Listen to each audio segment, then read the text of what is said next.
सहवन खुदकुश हमले ने मुराद अली शाह का करार छीन लिया। शोधा के लवाहिकीन की आहें दिमाग में गूंजने लगीं। वज़ीर आला सिंध ने कराची में अमन व अमान पर बैठक लगाई। मुराद अली शाह ने खुद को सुकून पहुंचाने के लिए मुजरिमों की गिरफ्तारी जरूरी करार दे दी। ये भी वाज़ेह कर दिया कि इस केस को हर सूरत में हल होना चाहिए, क्योंकि दरगाहें हर मजहब के लोगों को जोड़ कर रखती हैं। वज़ीर आला सिंध को सहवन धमाके की इब्तिदाई रिपोर्ट भी पेश की गई। ब्रीफिंग में बताया गया है कि लाल शहबाज कलंदर के मज़ार पर धमाका शाम 7 बजे हुआ था। दरगाह की बिजली हैस्को ने अदम अदायगी पर काटी थी। 4 करोड़ रुपए के वाजिबात थे। वज़ीर आला ने करार दिया है कि हैस्को बिजली नहीं काट सकती।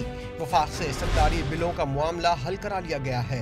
दूसरे इजलास की सदारत में मुराद अली शाह ने हुक्काम को हिदायत की कि पब्लिक मकामात पर सिक्योरिटी प्लान चाहिए, ताहम दरगाहों पर सर्चिंग का अमल किया जाए। वज़ीर आला ने हर मज़ार पर लेडी सर्चर की मौजूदगी को जरूरी करार दिया। उन्होंने लाल शहबाज कलंदर, शाह लतीफ भटाई और अब्दुल्ला शाह गाजी समेत 86 दरगाहों की सिक्योरिटी ऑडिट के लिए भी हिदायत की।